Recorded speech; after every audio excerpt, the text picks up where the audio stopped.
All right, first off, we want to give all honor and glory to Yahweh, by Hashem Yahushua, by Hashem Kakadash. That's all honor and glory to the Most High God through His Son, who the world innately called Jesus Christ, and of course the Holy Spirit. Right, we back at it again with another Shabbat service. Right, this one's entitled "Angels: What They Look Like, What They Do, and Where Are They?" Right, so we just going into the angels, man. A lot of people don't have good understanding about the angels. A lot of people, they still may think the angels look like the so-called white baby with the diaper on, or whatever, man. And they may think that all the angels are nice, all kind of things, man. And you got all kind of different angels. The Lord has all kind of angels, and angels look all kind of different ways. And angels are everywhere at all times, right? It's angels in the room where I'm at right now, kind of, writing down what's going on. And it may be some angels in the room where I'm at right now, kind of protecting us from harm, man. You never know, right? And that's why we got to make sure that we're always on our P's and our Q's. Also, make sure that we understand that everything in this world is spiritual and nothing is by chance, right? So I'm gonna kick it off with the first precept, right? I'm gonna go to the book of Toby, chapter 12, to kick it off. Right, it's the book of Toby. Add the brother back in. The book of Toby. Bear with me. Chapter 12 and verse number 15. I am Raphael, one of the 7 holy angels, which present the prayers of the saints and which go in and out before the glory of the Holy One. So Raphael, he literally is one of the angels that do what? Present the prayers of the saints, right? That's what his office is, man, right? And Raphael, when you read earlier on, right, he was mistaken for a man. So let's go back, right, to the book of Toby, chapter, let's see, Toby chapter 5 and verse 4. Right, it says, therefore, when he went to seek a man, he found Raphael, that was an angel, but he knew not. And he said unto him, canst thou go with me to Rages, and knowest thou those places well? Right. So, Toby didn't even know that Raphael was an angel because Raphael looked just like one of us, man. Right. And a lot of times, you may be dealing with an angel and you don't even know it. That's why the Lord said many have entertained angels unaware, man. You have no idea. They can kind of come down in the form of a man, look just like me and you, and converse with you. And you have no idea that you're dealing with an angel. Right. They had no idea they was dealing with an angel, man. Right. It says what? Go back to Toby chapter 12 and verse 15. And I am Raphael, one of the 7 holy angels, which present the prayers of the saints and which go in and out before the glory of the Holy One.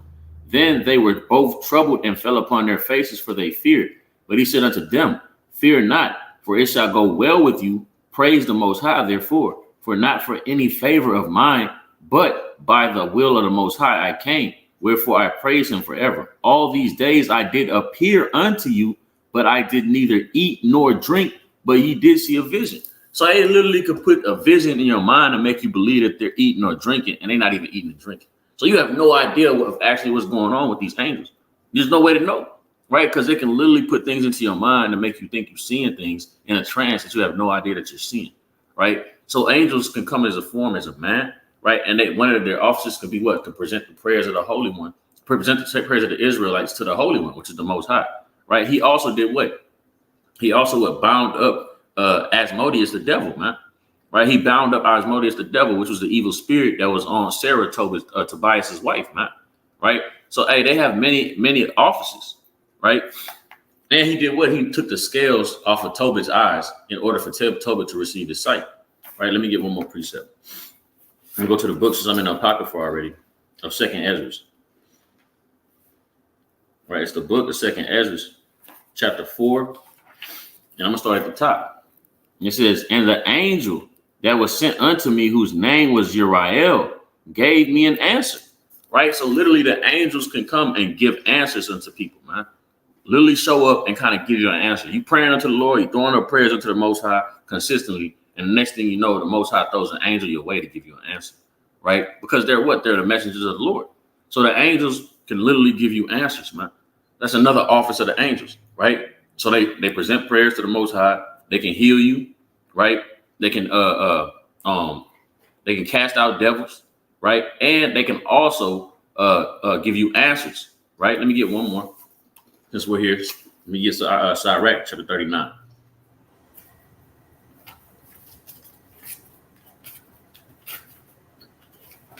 This is Sirach chapter 39 and verse number 28. It says, there be spirits, which is talking about angels, that are created for vengeance, which in their fury lay on sore strokes in the time of destruction. They pour out their force and appease the wrath of him that made them. Right? So they're angels that do what? Bring out the vengeance of the Most High. Right? Hey, literally, well, I don't want to say it because a brother may bring that precept out. They literally can come out just to appease the wrath of the Most High, man. Right? Let's see what they can do. Verse 29, fire and hail and famine and death, all these were created for vengeance, right? Teeth of wild beasts, scorpions, serpents, the sword punishing the wicked to the destruction, right? Literally, these angels, right, can literally, they can hop on a beast and then hop on a beast and damn do what? Hey, had a beast damn bite you, man, right? Hey, the angels are literally ones that are let loose when you have hailstorms, right? That's literally angels doing that, man, right? When you have all kinds of destruction, even pestilence. You have damn a disease or a sickness running rampant somewhere. That's an angel going through there smiting it with that sickness, man. That's the vengeance of the Most High being shown, right? And there's proof of that in the scriptures, right? And with that, I yield.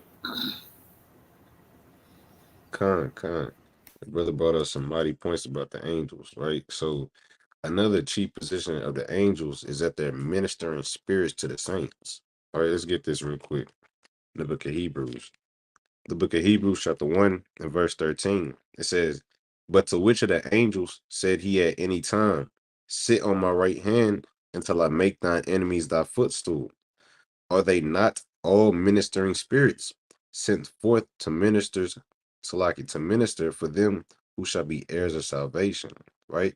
So the angels are ministering spirits, right? Whether you need it to be exalted, whether you need to be brought down low and humble, right? Although those spirits are sent forth of the Lord. Right? Let's get a couple precepts. Let's get this in the book of Psalm, chapter 104 and verse 3. Just to let me back off that point. It says, who led the beams of his chambers in the waters, who maketh the clouds his chariot, who walketh upon the wings of the wind, and who maketh his angels spirits, his ministers a flame of fire. So the angels are spirits sent forth to do what? As the brother just brought out, appease the wrath of him who made them. Because you got different offices and different positions as angels. You got some angels that are made for righteousness. You got some angels that are made for wickedness, right? But let's get this real quick in the book of Daniel, right? Because let's touch on Gabriel real quick. Gabriel is a specific angel who was sent forth to show visions, right? The book of Daniel, chapter 8 and verse, I'm start at 15. It says, and it came to pass when I, even I, Daniel, had seen the vision and sought for the meaning. So it said Daniel was seeking for the meaning. He didn't understand what was going on. It says, then behold, there stood before me as the appearance of a man, right? It said that the angel stood before him as the appearance of a man. Let's get this real quick in the book of Hebrews. Hebrews chapter 13 and verse 2. Playing upon tables, it says, be not forgetful to entertain strangers, for thereby some have entertained angels unaware.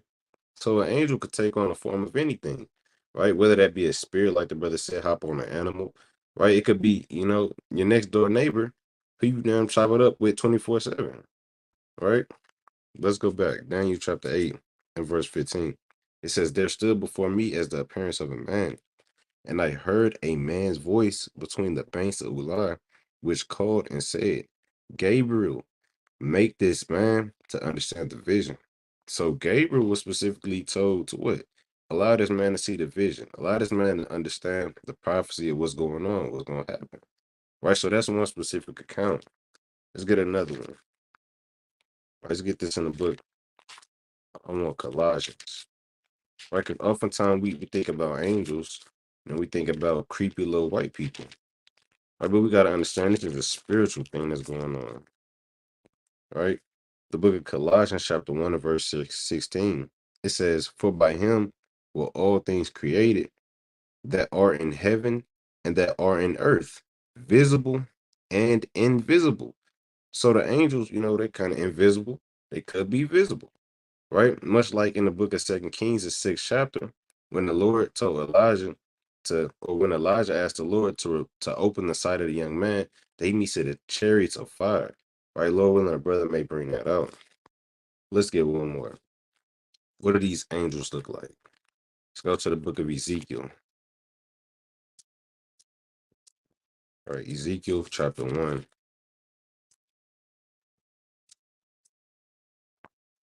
I'm going to start at verse 11. It says, well, actually, I'm going to start at 10. Ezekiel chapter 1 and verse 10. As for the likeness of their faces, they four had the face of a man, and the face of a lion on the right side, and they four had the face of an ox on the left side. They four also had the face of an eagle. Thus were their faces, and their wings were stretched upward. Two wings of every one were joined one to another, and two covered their bodies. Now, this specific group of angels will be known as the seraphims, if I'm not mistaken. And it says, thus were their faces, and their wings were Hey, those stretched. Salakia, those are cherubims. Cherubims. Okay, the water, Salaki. It says, thus were their faces, and their wings were stretched upward. Two wings of every one were joined one to another, and two covered their bodies. So you may have some angels who may look like me and you. Then on the other hand, you may have some angels who could take on the forms or look like beasts. You got one with, a lion's head and a cow head, with bent legs, with hooves, right? This is all the power and might of the Lord on how he could deal with his creation, right? With that, I yield. Gone, right? I'm gonna pick it back up, right, with the description of those angels, right? I'm gonna go back to Ezekiel chapter 1, but I'm gonna start at verse number 4, right? And it says, and I looked, and behold, a whirlwind came out of the north, a great cloud, and a fire enfolding itself, and a brightness was about it, and out of the midst thereof, as the color of amber, out of the midst of the fire, also out of the midst thereof came the likeness of four living creatures.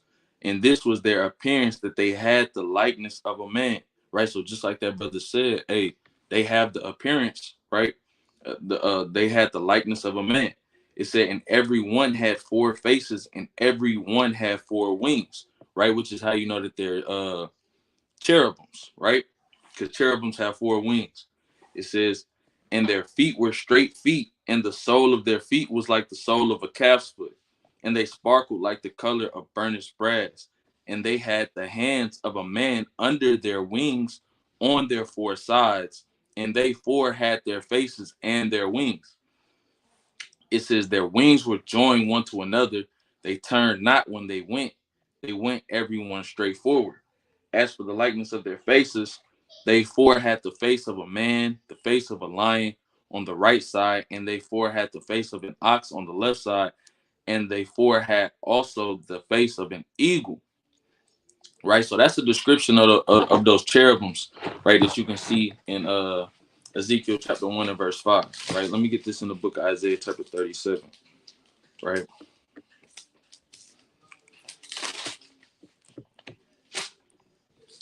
this is Isaiah chapter 37 and verse number 14. And Hezekiah received the letter from the hand of the messengers and read it. And Hezekiah went up to the house of the Lord and spread it before the Lord. And Hezekiah prayed unto the Lord, saying, O Lord of hosts, God of Israel, that dwellest between the cherubims, thou art the God, even thou alone of all the kingdoms of the earth, thou hast made heaven and earth. Right? So those cherubims sit on the sides of Yahweh, right? They stand or they stand right next to Yahweh, right? It said Salaki, that dwelleth between the cherubims, right? So those are angels that are standing right next to Yahweh, right? Let me get another description, right, of the angels, right? And this would be the seraphims, right? This is Isaiah chapter 6 and verse number 1, right? It says, in the year that King Uzziah died, I saw also the Lord sitting upon a throne high and lifted up, and his train filled the temple. Above it, right, stood the seraphims.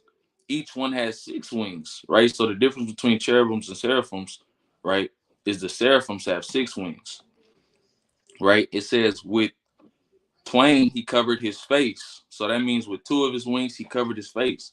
And with twain he did fly. So he flew with the other 2 wings, right? And with twain he covered his feet. So the other 2 covered his feet. Oh, Salakia. With twain he covered his face, with twain he covered his feet, and with twain he did fly. And one cried unto another and said, Holy, holy is the Lord of hosts. The whole the whole earth is full of his glory. Right? So those angels speak one to another, saying, Holy, holy is the Lord of hosts. The whole earth is full of his glory. And the post of the door moved at the voice of him that cried, and the house was filled with smoke. Right? It says, Then said I, woe is me, for I am undone, because I am a man of unclean lips, and I dwell in the midst of a people of unclean lips. So Isaiah is saying, as he's having this vision, right?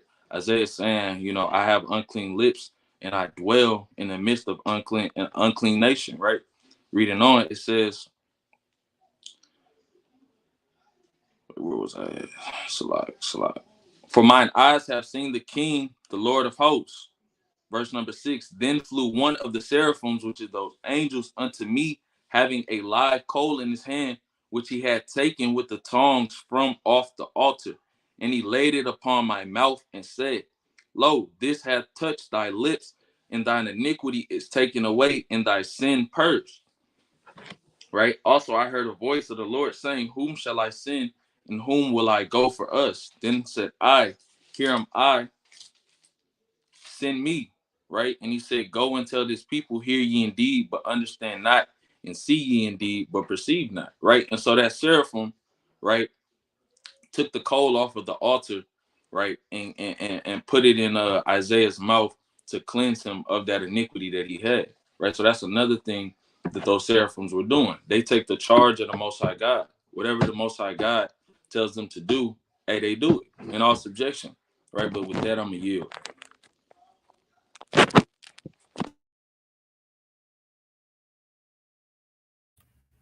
All right, come. Every brother had a great point as touching the angels. I just want to clear something up, to our people that's tuned in as far as the cherubims, because Ezekiel 1, it doesn't specify that it's a cherubim. The vision is not made plain until chapter 10. So this is Ezekiel 10 and verse number 20. It says, This is the living creature that I saw under the God of Israel by the river of Chebar, and I knew that they were cherubims. Every one had 4 faces apiece, and every one 4 wings, like the description the brother brought out in Ezekiel 1. And the likeness of the hands of man was under their wings, and the likeness of their faces was the same faces which I saw by the river of Chebar. Their faces and themselves, they went everyone straight forward. Because that's what he said at the beginning of Ezekiel 1, when he starts off the vision of everything that he's seen. You know what I'm saying? This Ezekiel 1:1. Now it came to pass in the 30th year, in the 4th month, in the 5th day of the month, as I was among the captives by the rivers of Chebar, that the heavens were open, and I saw the visions of God. So that's explained in the vision that he got. That's proven that those are the cherubim. You know what I'm saying? So the angels could look either type of way. It could have 4 wings. It could have 6 wings, like the brothers brought out with the cherubim. And I'm also add to the point to which I was talking about with the likeness of man. Let me see. Let's see. Go to the book of Daniel. Daniel 10.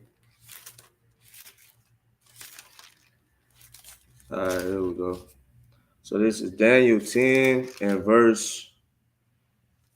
We'll start at 4. It says, And in the 4th and 20th day of the 1st month, as I was by the side of the great river, which is Hiddekel, then I lifted up mine eyes and looked, and behold, a certain man clothed in linen, whose loins were girded with fine gold of Uphaz. His body also was like the beryl, and the appearance of lightning, and his eyes as lamps of fire, and his arms and his feet like in color to polished brass, and the voice of his words like the voice of the multitude. So this is describing an angel, and it's like when you go to the beginning, you know what I'm saying, in Genesis, and it says, you know, the Lord basically made everything in the likeness of his image. When you look in the account of the Most High God and how he's supposed to look also within the book of Daniel. You know what I'm saying? When you look at the account of how Yahweh Shai in Revelation, it's a lot of similarities in their look, and especially it say like an polished brass. So where Uriah say it don't look like little weird white man or something like that, or white babies. So yeah, they would look like us, you know what I'm saying? The ones that look like men, you know what I'm saying? So let me jump down real quick to verse 15, and it says, and when he had spoken such words unto me, I set my face towards the ground, and I became dumb, because he's still in the midst of having this encounter with the angel. Verse 16 says, and behold, one like the similitude of the sons of men touched my lips. Then I opened my mouth and spake and said unto him that stood before me, O my Lord, by the vision my sorrows are turned upon me, and I have retained no strength. So that makes it plain. Like it already showed it, you know what I'm saying, with the description of it, that it's likened unto a man. But it says, like, unto the Son of Man, touch my lips, that he opened his mouth. So I got one more. Go to the book of Genesis.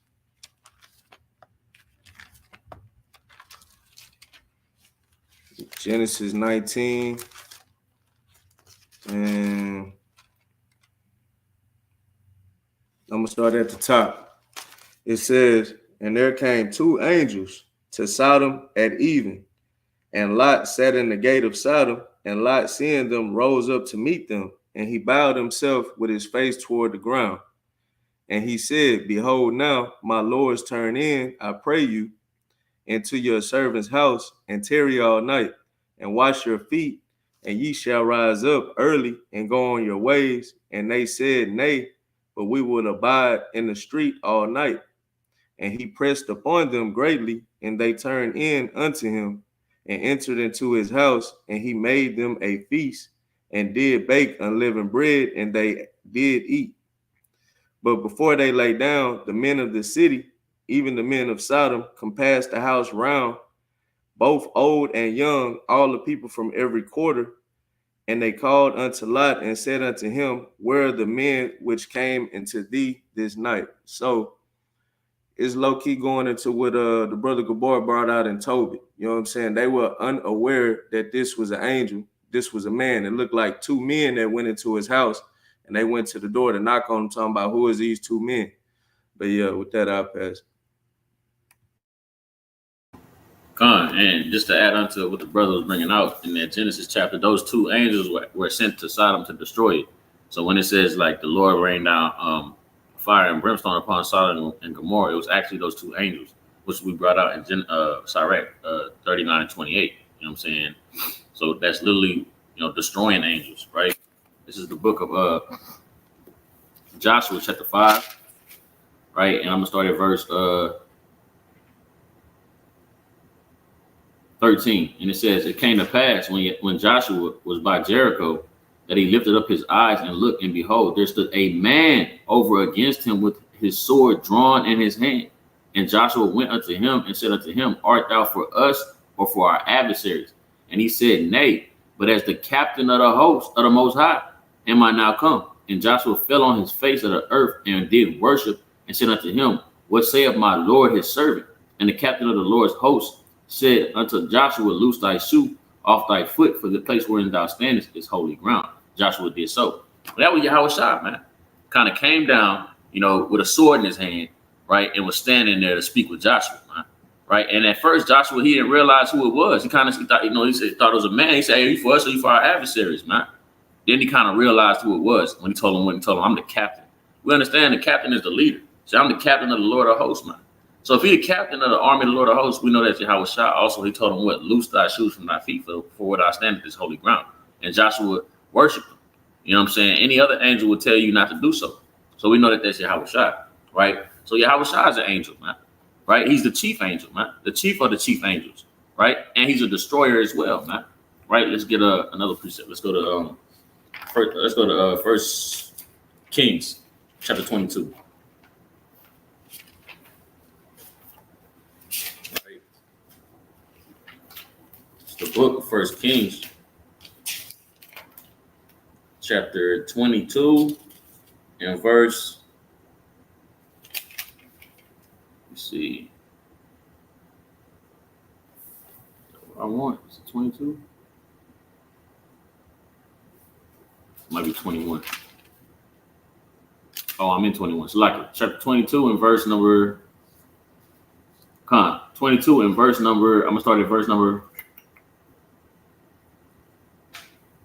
19. And he said, hear thou therefore the word of the Lord. I saw the Lord sitting on his throne, and all the hosts of heaven standing by him on his right hand and on his left.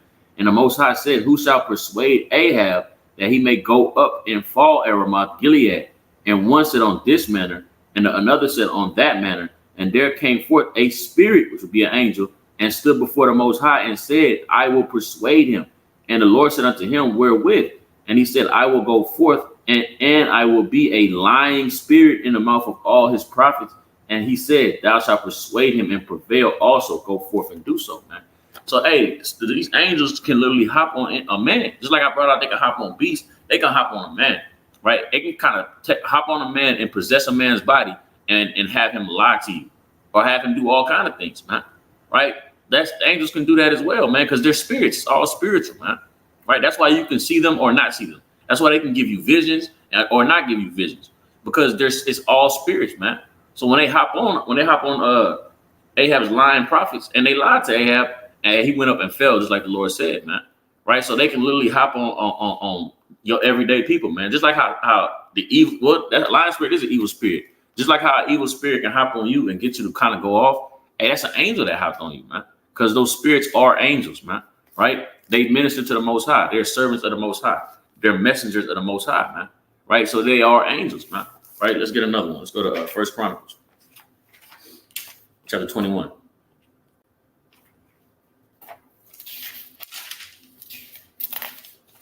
Right?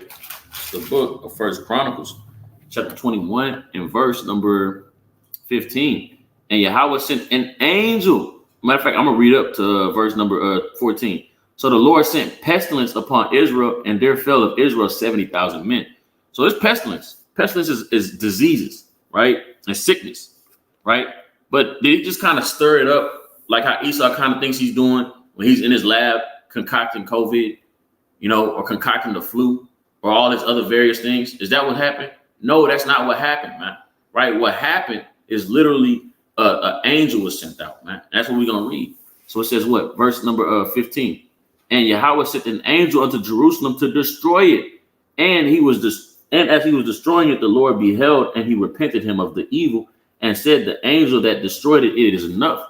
Stay now thine hand. And the angel of the Most High stood before the threshing floor of Onan the Jebusite. And David lifted up his eyes and saw the angel of the Most High stand between the earth and the heaven, having a drawn sword in his hand, stretched out over Jerusalem. Then David and the elders of Israel, who were clothed in sackcloth, fell upon their faces.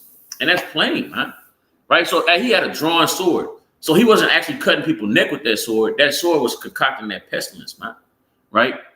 And he was out there slashing and damn laying down all kind of Israelites, man. Right? 70,000 men. So yeah, the angels of the Lord, they kill, man. They literally kill. They lie. They get you to lie. You know what I'm saying? They kill. They destroy. Right? They save. They're messengers. Right? They heal. They take away iniquity. Right? They do all the works of the Most High God, man. And some look like a man. Some have 4 wings and 4 faces. Some have 6 wings, man. Right? Hey, you have all different types of angels, man, consistently, man. And with that, I yield the pass to the next brother. Con, mighty points. Right. So the point I want to make is dealing with these angels. The angels have all type of power and authority under Yahweh Shem Yahushua, right? In some instances, the Lord will even use an angel to take away your iniquity or your uncleanness. All right, let's get this in Zechariah chapter 3 and verse 1. It reads, "And he showed me Joshua the high priest standing before the angel of the Lord, and Satan standing at his right hand to resist him." So you got some spirits who are set forth to what? Bring you up. But you got other spirits who are set forth to tempt you, to try you, to bring you down in this thing. It says, "And the Lord said unto Satan, the Lord rebuke thee, O Satan, even the Lord that hath chosen Jerusalem rebuke thee. Is not this a brand plucked out of the fire?" Now Joshua was clothed with a filthy garment. That's not talking about a physical filthy garment, but this garment is going into what? Your spirit, right? That's Ecclesiastes 9 and 8, right? Job 29 and 14. Your garment has to be white before the Lord, right? Verse 4 says, "And he answered and spake unto those that stood before him, saying, Take away the filthy garments from him. And unto him he said, Behold, I have caused thine iniquity to pass from thee, and I will clothe thee with the change of raiment." Right? So the Lord used the angels to take away the filthy spirit that was upon Joshua, and he gave him a clean, white, righteous garment. Right? So the Lord took away his iniquity. Right? Let's get this in the book of Isaiah. The brother already brought this up, but I wanted to expound on it. Link it up. The book of Isaiah, chapter 6. I'm going to start at verse 1 for context. It says, "In the year that King Uzziah died, I saw also the Lord sitting upon a throne, high and lifted up, and his train," talking about his garment, "filled the temple. Above it stood the seraphims. Each one had 6 wings. With twain he covered his face, and with twain he covered his feet, and with twain he did fly. And one cried unto another and said, Holy, holy, holy is the Lord of hosts." I just want to make a quick point with that, right? It says in Revelation, the 4th chapter, that's their job. That's their ministering duty, right? That's their obedience to the Lord. All they do all day, 24/7, is say, Holy, holy, holy. It's just the foundation of the earth, right? I just wanted to point that out.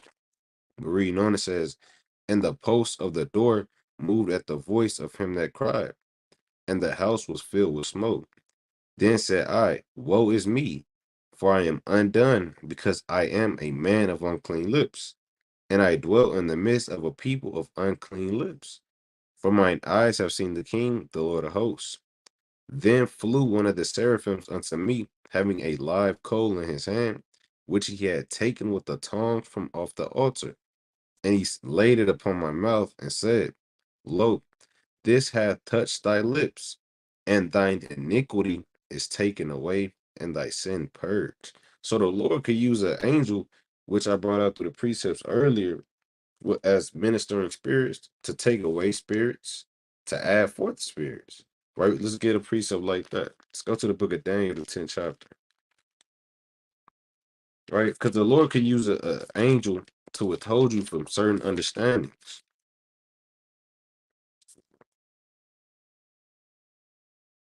Right? Daniel chapter 10 and verse 13.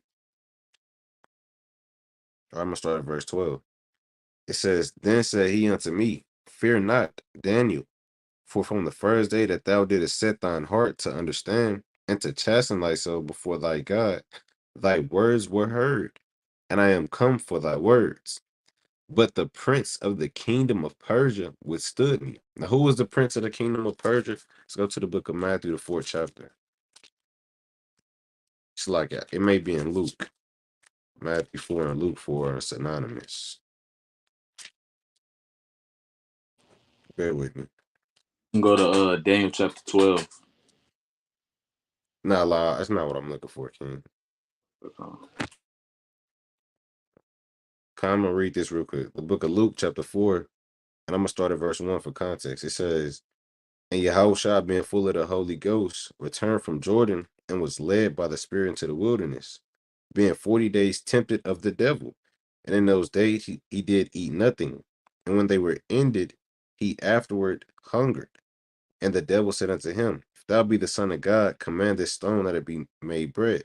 Right? And ultimately, this spirit is tempting the Lord to do things that he already knows that he could do within the power of the Most High. Right now, I'm jumping to verse 5.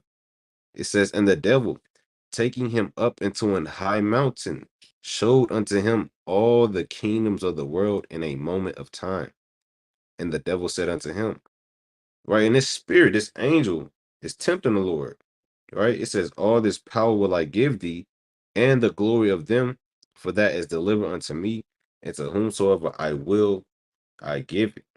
So the spirits have power over the kings of the earth, right? So that's the prince of Persia in Daniel the 10th chapter, right? Let's go back to it. Daniel 10 and 13. But the prince of the kingdom of Persia withstood me 1 and 20 days. Meaning what? This certain spirit, he's holding Daniel back from getting a certain revelation, right?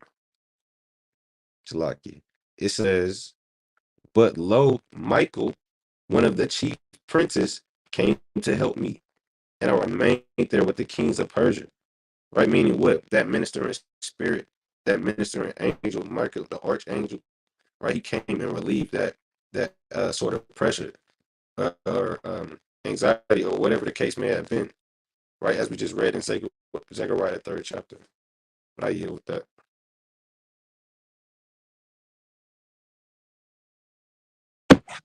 Come.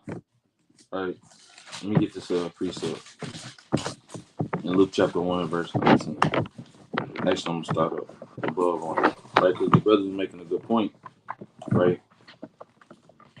As the point has been made, you know what I'm saying? Angels are brought forth to do what? To bring forth messengers of the messages of the Most High, right? That's one of their chief duties. This is the book of Luke, chapter 1, and I'm gonna start at verse 7.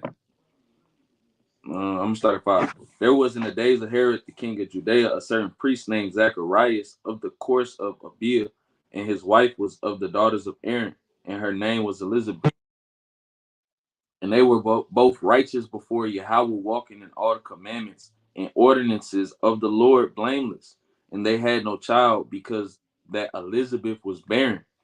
And they both were now well stricken in years. And it came to pass that while he exalted the priest's office before Yahweh in the order of his course, according to the custom of the priest's office, his lot was to burn incense when he went into the temple of the Lord. And the whole multitude of the people were praying without at the time of incense. And there appeared unto him an angel of the Lord standing on the right side of the altar of incense. And when Zacharias saw him, he was troubled, and fear fell upon him. Right? So the presence of an angel, presence, right, of that messenger, hey, it's a presence that you kind of feel in your spirit. Hey, sometimes, we may meet people or we may see something, and immediately we can feel, hey, that was the angel of the Lord, man. Hey, that was a messenger from the Most High. You can feel this presence because they have that mighty spirit upon them, right? And not at all times will you feel their presence, but at times you'll be able to recognize, hey, that might have been the angel of the Most High. It says, and when Zacharias saw him, he was troubled, and fear fell upon him. But the angel said unto him, Fear not, Zacharias, for thy prayer is heard, and thy wife Elizabeth shall bear thee a son, and thou shalt call his name John. And thou shalt have joy and gladness, and many shall rejoice at his birth. So this angel is being sent forth to Zacharias, right, to give him instruction and direction, right, to deliver that message to him. It says what? For he shall be great in the sight of the Lord, and shall drink neither wine nor strong drink, and he shall be filled with the Holy Ghost, even from his mother's womb. And many of the children of Israel shall he turn to the Lord their God. And he shall go before him in the spirit and power of Elias, to turn the heart of the fathers to the children, and the disobedient to the wisdom of the just, to make ready a people prepared for the Lord. And Zacharias said unto the angel, Whereby shall I know this? I am an old man, my wife well stricken in years. And the angel answering said unto him, I am Gabriel, that stand in the presence of Yahweh, right? And he just revealed, right, his name unto him, right? Gabriel is a chief angel of the Most High, right? And Gabriel said what? They stand in the presence of Yahweh, right? So these angels are in the presence of the Most High God. That's why they're able to deliver these messages that Yahweh is sending forth to these men on the earth, right? It says what? And am sent to speak unto thee, right? They're sent to speak these messages, right? It says, and to show thee these glad tidings. And behold, thou shalt be dumb and not able to speak until the day that these things shall be performed, because thou believest not my words, which shall be fulfilled in their season. Right? So it says what? Hey, it said that Zacharias became speechless because Gabriel said, you don't believe these words that were spoken unto you, man. Right? So that what? Hey, these angels are sent forth to deliver messages and instructions through Yahweh by Shem Yahweh Shai, right? Let me get another precept.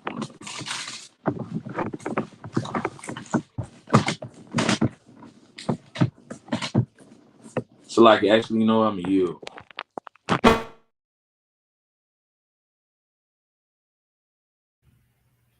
All right, Con. I just wanted to add to a point earlier as well when it was when my brother was talking about what was it? The seraphim, right? And Isaiah, no, the cherubim, Salakia, in Isaiah 37.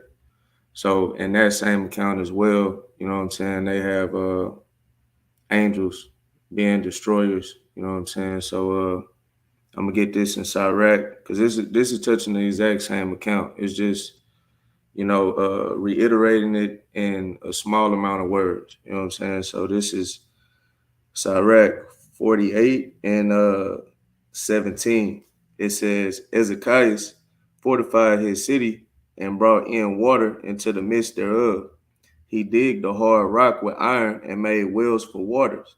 In his time, Sennacherib came up and sent Rabses, or whatever. So I mean, in Isaiah, it's like Rab Shaker or something like that. Yeah, he sent Rabses and lifted up his hand against Sion and boasted proudly. Then trembled their hearts and hands, and they were in pain as women in travail. But they called upon the Lord, which is merciful, and stretched out their hands toward him. And immediately the Holy One heard them out of heaven and delivered them by the ministry of Isai, which would be Isaiah. He smote the hosts of the Assyrians, because that's, you know, Sennacherib, that's who he was the king of. So it said he smote the hosts of the Assyrians, and his angel destroyed them. That, I mean, that's pretty plain. I mean, let me get something else going into it. This would be the book of Psalm 35. I'll start from the top. It says, plead my cause, O Lord, and this is a Psalm of David. Plead my cause, O Lord, with them that strive with me. Fight against them that fight against me. Take hold of shield and buckler and stand up for my help. Draw out also the spear and stop the way against them that persecute me, saying to my soul, I am thy salvation. Let them be confounded and put them to shame that seek after my soul. Let them be turned back and brought to confusion and devise my hurt. That's why we say it's a righteous thing, you know what I'm saying, for the recompense of the Lord to give us our salvation, you know what I'm saying, against our enemies. But again, verse number 5, let them be as chaff before the wind, and let the angel of the Lord chase them. Let their way be dark and slippery, and let the angel of the Lord persecute them. Because like we said, the angels of the Lord are, you know, could do the bidding of the Lord as far as, you know, persecuting and destroying a whole land, a whole nation or whatnot. The angels of the Lord will fight for us, you know what I'm saying? But the angels of the Lord are also, you know, camp about the righteous people, you know what I'm saying, as well. You know what I'm saying? Being a form of protection, an aid for us, you know what I'm saying? So let me get this, just a chapter before. Psalm 34, And verse number 7, it says, the angel of the Lord encampeth round about them that fear him, and delivereth them. O taste and see that the Lord is good. Blessed is the man that trusteth in him. O fear the Lord, ye his saints, for there is no want to them that fear him. So we have the fear of the Lord, the angels of the Lord camp round about us and protect us, like they've done in many instances with many of our forefathers. I could think of one right off the top of the head in the book of Acts real quick. It's Acts, I think it's 12. It's Acts 12. I'll start from the top and try to read down on it right fast. Acts 12 and 1. Now about that time, Herod the king stretched forth his hands to vex certain of the church, and he killed James, the brother of John, with the sword. And because he saw it pleased the Jews, he proceeded further to take Peter also. Then were the days of unleavened bread. So now, since he's seen that pleased the people, now he about to seek to take the righteous Peter. Peter the rock, he a righteous man, right? Verse 4, and when he had apprehended him, he put him in prison and delivered him to the 4 quaternions of soldiers to keep him, intending after Passover to bring him forth to the people.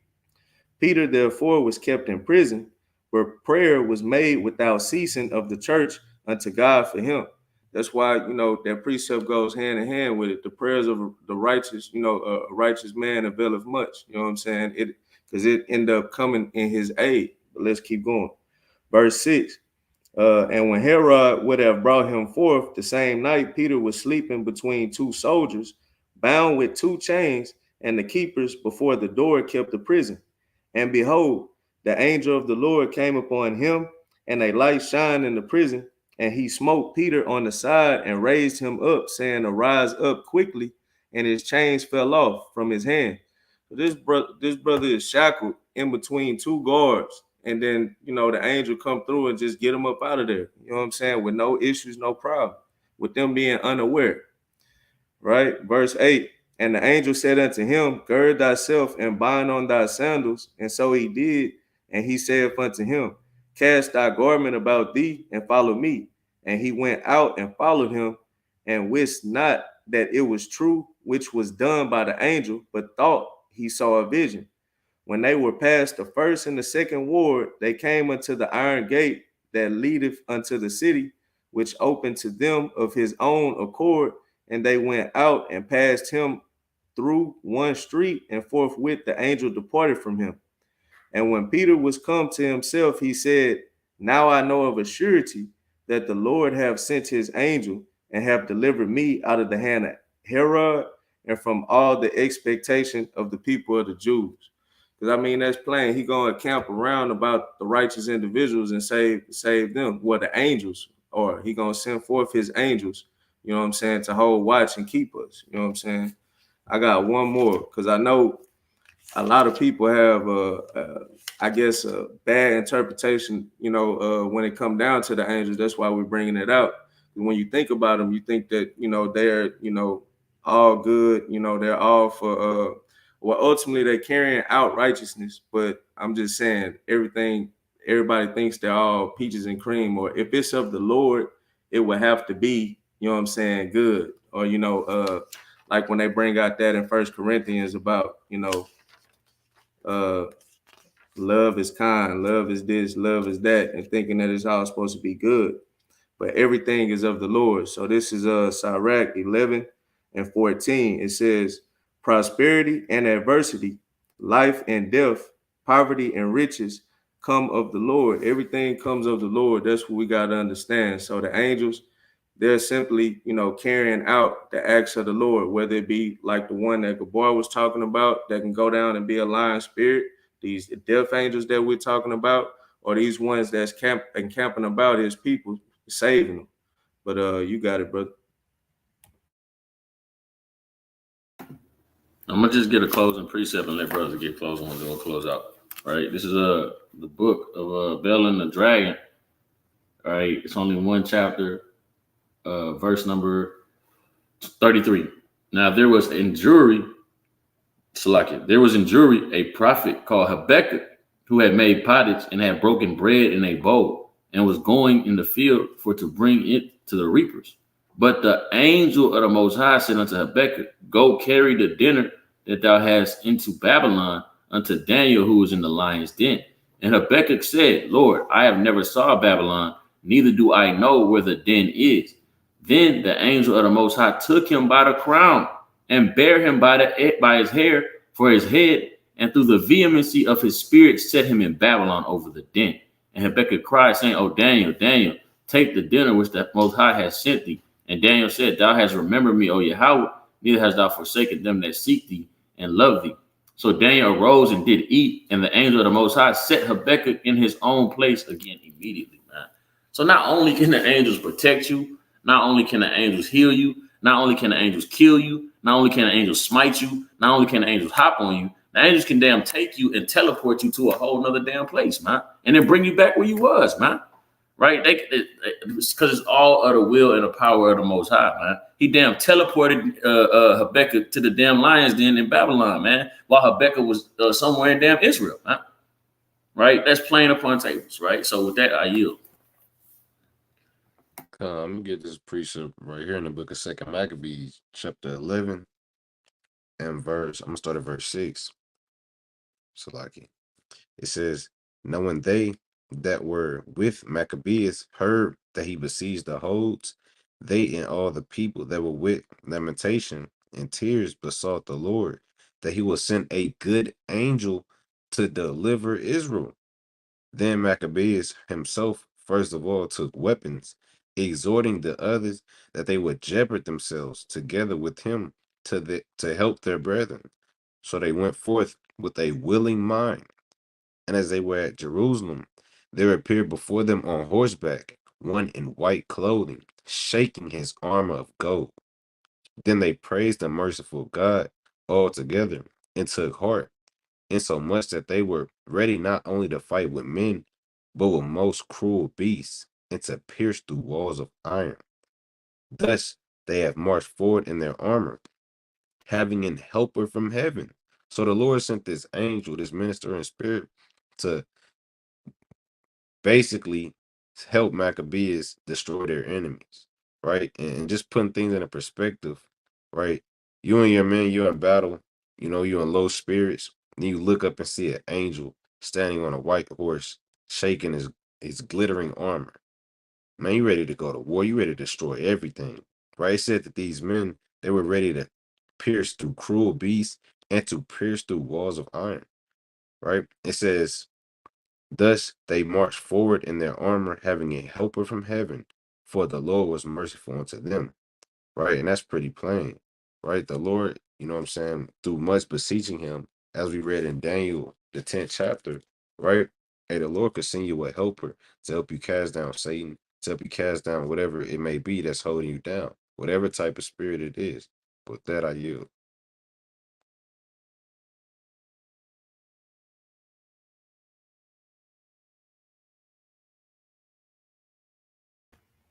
All right, Khan, I got a closing precept. So uh this would be to, everybody that, would be on this live stream, or that's out there, that's taking that step towards the Lord, trying to get right, you know what I'm saying?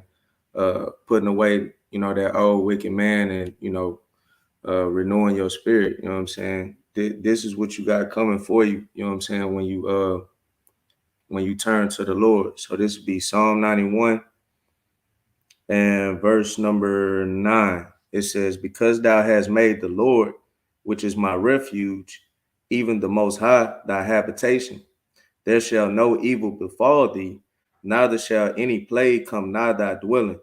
For he shall give his angels charge over thee to keep thee in all thy ways. So the angels is going to protect you, you know what I'm saying? But it starts by returning to the Lord, doing what he asks of you. Mighty precept. With that, Lord willing, brothers and sisters was edified. That's going to conclude the Shabbat service for this week. We'll be out at across the street from Taste Bar downtown on what is that? It's, Main and Prairie. Main and Prairie. We're gonna be on Main and Prairie, across the street from the Taste Bar. Come out, fellowship, hear the words of the Lord, ask questions, whatever you want to do. It's a beautiful day, nice weather. You know, come out and fellowship with us, man. You know what I'm saying? We love to see y'all. And with that, Kwame Ashala. Shabbat Shalom. Shalom. Shalom.